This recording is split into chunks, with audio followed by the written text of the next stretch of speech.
Arentek bere testuetan bultzatzen gaitu plazara, taldean, parte hartzera, modu aktiboan, historian. Hor ikusten du boterea. Boterea beretzat ez da estatua edo gobernua baizik, eta boterea da askotan historiari edo naturari aurre egin nahi dion talde bateko kideen artean gertatzen dena. Taldean badago boterea eta taldekideak bereizten direnean, itzultzen direnean bakardadera, desegiten da botere hori. Horreri ditzen dio iraultzaren altxor galdua. Eta bere ustez da hori, inertziak edo derrigorrezkoa zirudienak talde baten ekimenak apurtu egiten duenean gertatzen da. Eta hori gertatu zen, Estatu Batuetako independentzian edo Frantziako iraultzetan gertatzen dira horrelakoak, ez? Eta beti aldarrikatzen du Hannah Arendtek talde aktibo horien parte hartzeko poza. Esaten du hor sortzen dela kemen alai bat borrokatzeko orduan eta horren aldarrikapena egiten du beti.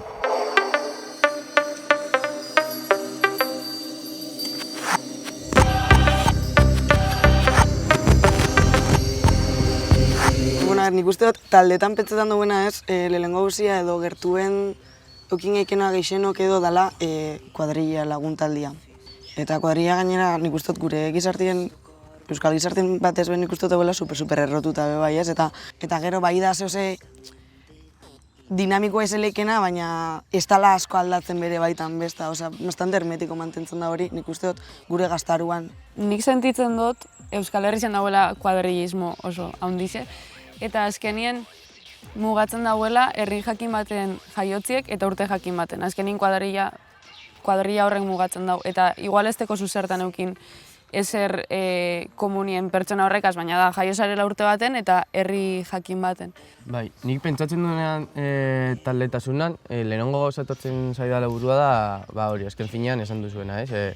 Nire lagun kuadrilla hori edo talde hori, eta batez ere taldetasuna ez dela, taldetasun bat benetako izateko uste dut, egon behar dela elkar zaintza denon artean, konfidantza, laguntzeko prest, eta benetako talde bat izan behar dela, talde kohesionatu bat, eta denon elkar zaintzan oinarrituta uste dut.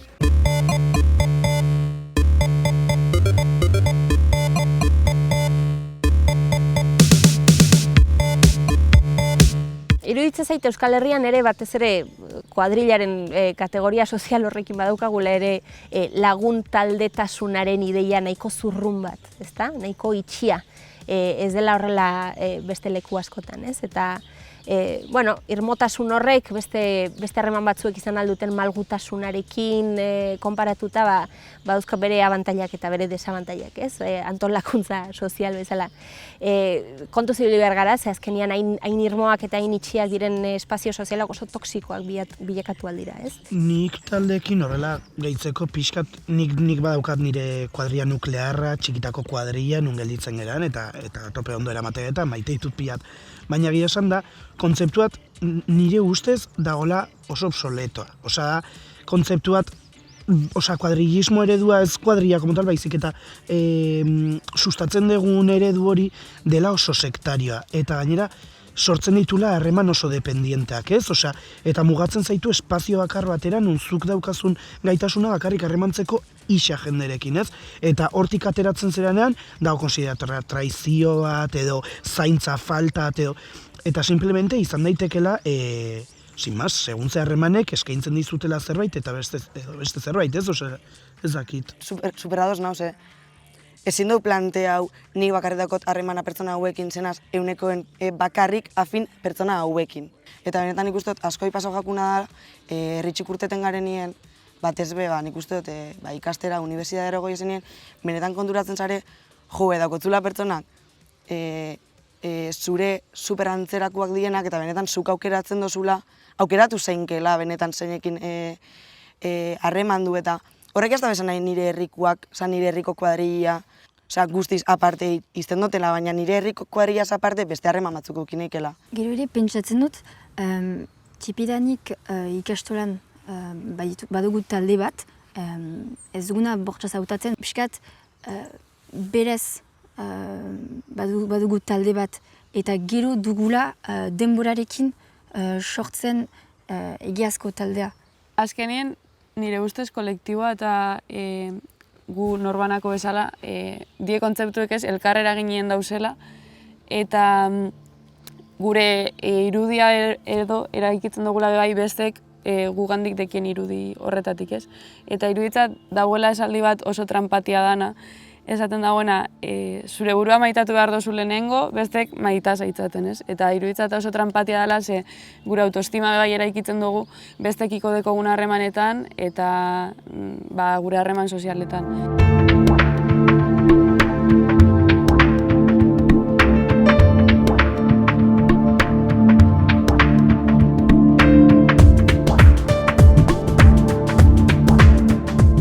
Ez dago pertsona individualik, ez da existitzen kontzeptu hori. Ez dago inor guztiz loturarik gabea gizatearra den edo mundutarra den osoarekiko. Beraz, ez dute imaginatzen ez askatasunik, ez beste zer guztiz banakoa den individua batekin. Izan inguruarekin harremantzen delako, izan jaso duen ezagutzarengatik edo kulturagatik, sozializazioagatik, nik ez dut sinisten erabateko individualtasunean. Azkenean taldeak sortzen dira oso sektoreka, ez? Gazteen ikuspuntu batetik. Euskal jurruak, punkiak, pijoak, alternatibak, modernoak, ez? Hippiak. Eta nik uste azkenean bertan parte hartzeko edo zirkuloren batean sartzeko batzutan jotzen degula performatze batera, ez? Ez detena negatibotzat hartzen, nire ikustet, segun zen momentutan harremantzeko ereduak aldatu daitezkela eta ez da ez iruditzen zerbait txarra, baizik eta azkenean harremantza ere performance bat da, ez? Antzerkia da, osasenet, eta ez antzerki hitzak ez du zertan konotazio negatibo bat euki. Orduan, nik bai uste dut performatze hori ondo dagola, eta segun ze jarrera eta rol hartzea ondo dagola, beti ere rol horrek dominatzen ez zaitun momentuan. Iruditzen jata, nera bezaroen ondino hori gauzela eraikitzen gure identitatie eta garela ondino oso vulnerabliek, ez? Eta orduen, badeko zu igual, ez dakit, ezaugarriren bat edo iritziren bat ez dagoena enkajetan taldiaz, askotan ez, diferentiezaren ez seinala hoiken zaitue eta enkajetako nolabait hori, ez dakit, albo bat eraitzi biozu edo ez, sedano dekogu bakarrik gelditzeko beldurre, baztertute sentitzeko beldurre, orduen, izeten da sasoi komplikau, horretarako. Azken finean ikuste dut, gaur egungo taldetasuna dagoela oso oinarrituta exigentzian, ez, eta ez gehiago askatasunean eta pertsona konkretu batzuen batueran, ez.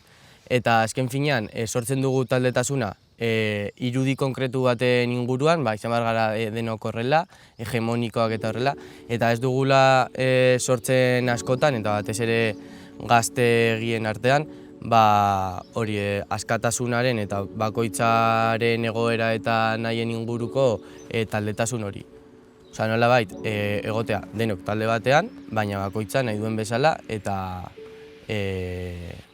bere gustuak onartuz, ez?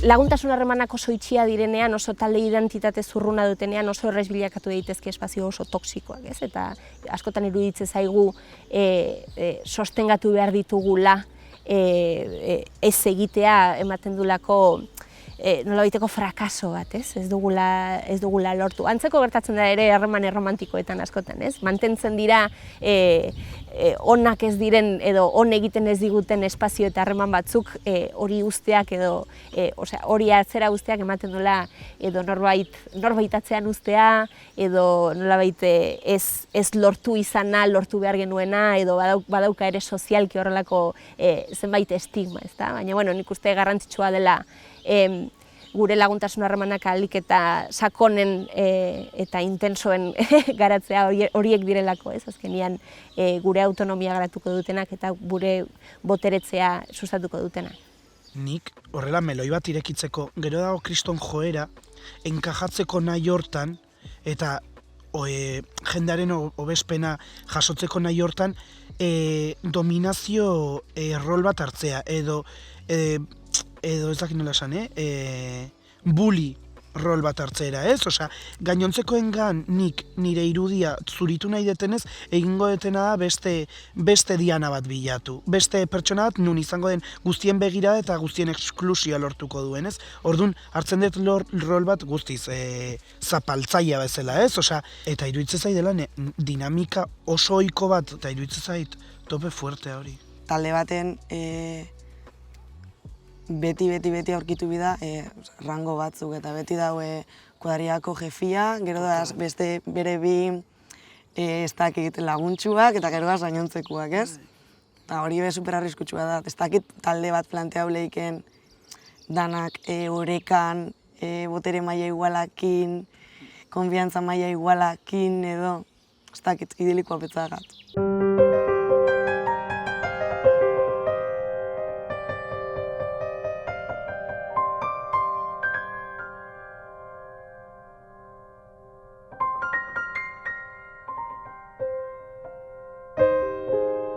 Nik uste dut ere, gero gaur egun bizi ari garen digitalizazioarekin, egia da ere taldetasuna eta taldeak orokorrean hartzen ari dela nolabait mugak ari direla handitzen, ez? Eta taldeak sortzen ari dira ere bai, sare sozialetan eta ez dakit, adibidez joku virtualetan eta horrela, ez? Jartzen zara jolastera ez dakit, joku batera eta ez dakit, ezagutzen duzu pertsona bat jolas horretan eta gero sortzen duzu komunitate bat berarekin edo talde bat.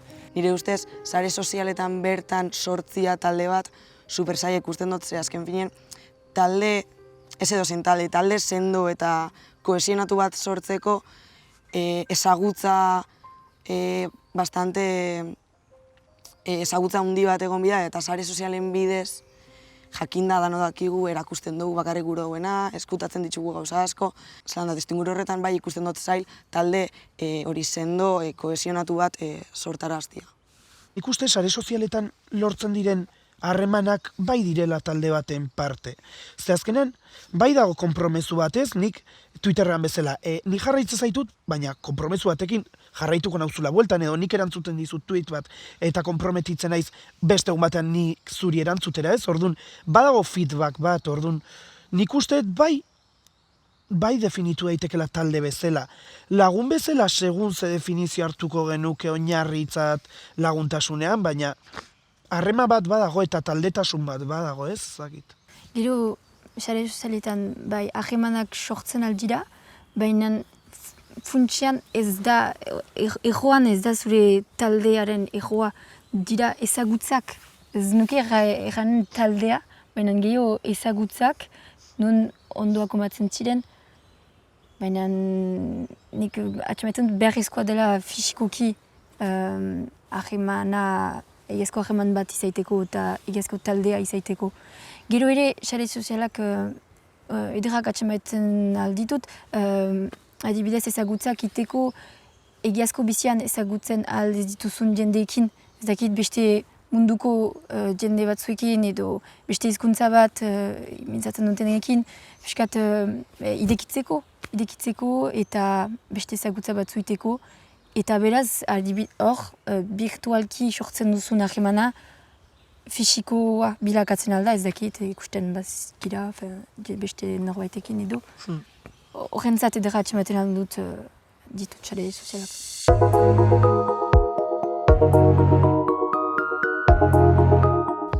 Bai, nik uste bai taldeetan bizi garela.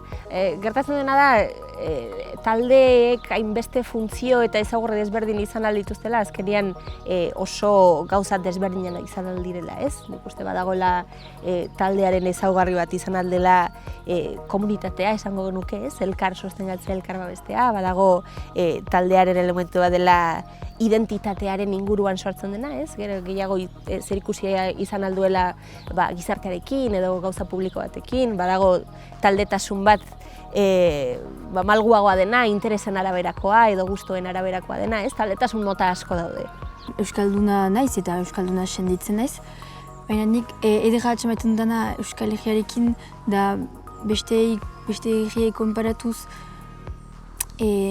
taldetasun hori azkarra atxamaten dudala. Denak ezakit historia eder bat eta historia gogor bat eta ezakit azkar bat bizitu dugulako Euskaldunek eta horrek duela taldetasuna azkartzen. Nik askotan irudikatzen dut nire euskalduntasuna ez. Askotan irudikatzen dut defentsa posizio batetik ez. Eta askotan, sentitzen dudala nire identitate pertsonala, identitate kolektibo baten barruan, Euskalduna, Euskal Herrikoa, eta askotan pentsatzen dut gehiago eta sentitzen dut gehiago nire nortasun eta identitate hori zapaldua denean. Euskal komunitatearen parte edo garela bai, eta niretzako harremantzerako orduen oso garrantzitsua da gure odolako euskeraz harremandu, irakurri, eta bar. Ni bai guzti sentitzen naiz Euskal Herritarra, Euskal Herriaren taldearen barne, eta ez dakit guztiz ados nagoen banditu zuten arrazoi guztiekin, eta nik uste dela pertenentzia sentimendu hori, ez? Hizkuntza maitatzearena, lurraldea maitatzearena, ez dakiz, folklorea maitatzearena, uste direla mila gauza eta ez dakit, azkeneko oroitzapena datorkiana da, apirilan Iruñan burutu zen aberri eguneko ospakizunean, nola, ez, emozio hori, sentimendu hori, maitasun hori, eta ez, pertenentzia sentimendu hori herri batean, nun herri borrokalaria izan den, herri polita izan den, herri libre eta aske baten bidean dabilen, eta ez dakit nik daukat pertenentzia sentimendu hori badaukadalako etorkizuneko ikuspuntu hori, ez? Osea, Euskal Herri perfektu horre nahi hori, ez dakit.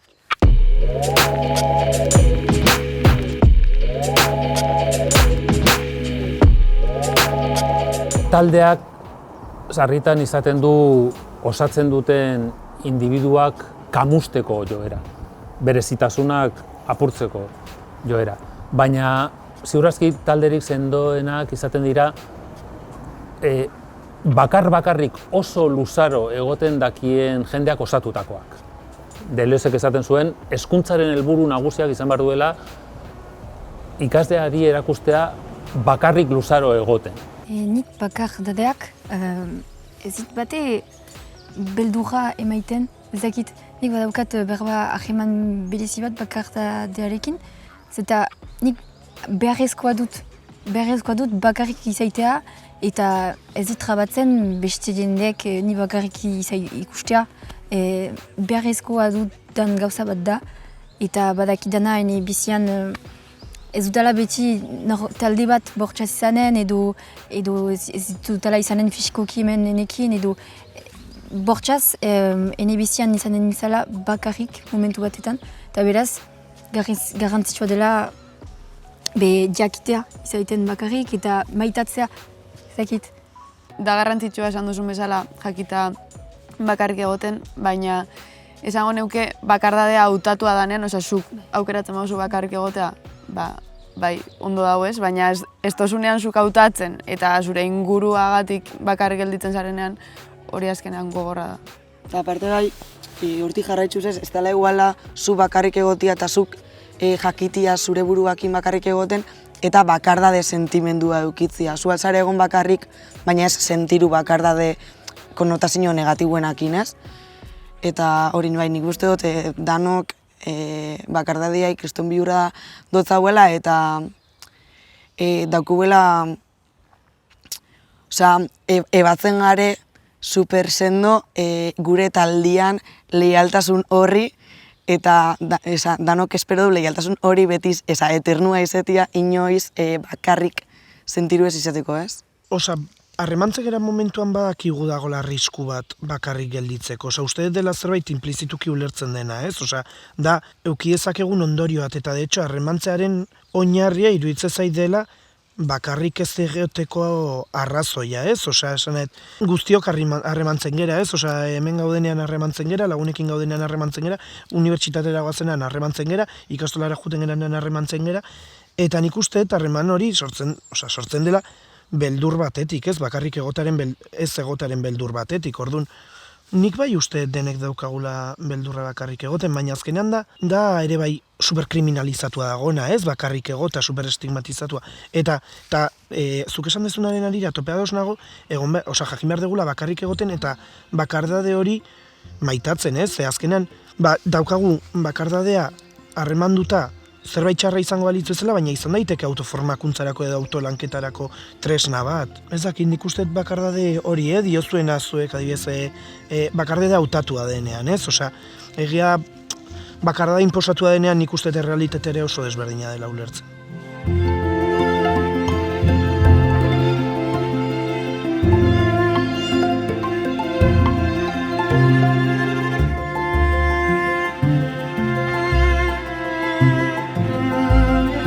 Taldeak beti dakar tentsioa, beti zabiltza, ez dakit esaterako familiarekin, sekulako borroketan, ez bakarrik nera bezaroan, baina horrela hasten gara.